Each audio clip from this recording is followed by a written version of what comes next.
At 3:30, we got our last game of the day for 3:30 window. We got Air Force, who's 1-4, traveling UNLV, who's 5-0. UNLV fair with 6.5 points on the CBS Sports Network. Liam Sarka for the Falcons has gone 42-65, going for 850 yards, 7 touchdowns, 3 interceptions.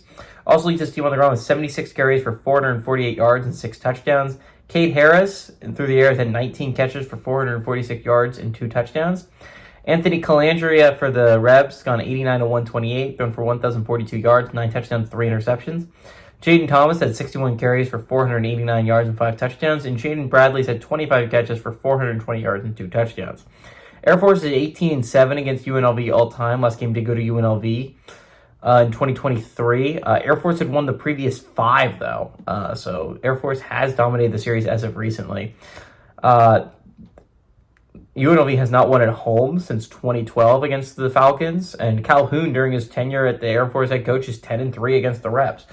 Again, UNLV is such a weird team to evaluate for you're looking at the college football playoff picture because they're 5-0. They're one of not many teams left standing 5-0. When you talk about a group of 5, there's only 4 left. 3 of them reside in the American.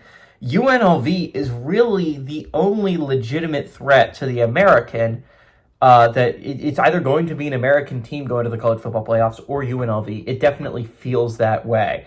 So the Rebs are in a really interesting position where they're 5-0, but the 5-0 hasn't been this extremely impressive win. I mean, yes, they beat Wyoming last week pretty handily, but of the 5 wins, 3 of them have been very close one-possession football games. You can go back to Idaho State in Week 0 where they eked out a win over that FCS squad.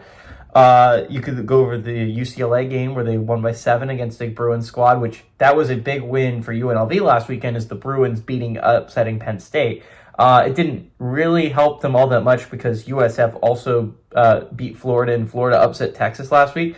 But at least it does help in the sense that finally UCLA got a win, and that could actually be helpful to them then going forward. The Rebs need their other teams they beat to start playing decently well, but they also need to keep winning football games. UNLV is going to run into a tough stretch coming up. They have Boise State next week. They have New Mexico the week after that. They have Utah State and Hawaii still on the schedule, as well as a tough Colorado State team. Again, UNLV's schedule gets way harder, and I would be surprised if UNLV goes just undefeated during this stretch. Again, UNLV is really the last hope of anyone else that's not an American team to go dancing. I mean, technically speaking, American could kill themselves. And then you're talking about one-loss teams like Old Dominion or James Madison out of the Sun Belt. You could be talking about, even in the Mountain West, you could throw Fresno State and San Diego State back into that picture. Conference USA really only has Western Kentucky left. But UNLV needs to win this game. I think they do. I think this is a possibility of a look-ahead game, but I think UNLV is able to win this one. I think they're going to be able to win at home, win handily. I'm worried next week against Boise State, but I like the Rebs to win, and I like the Rebs to cover this week.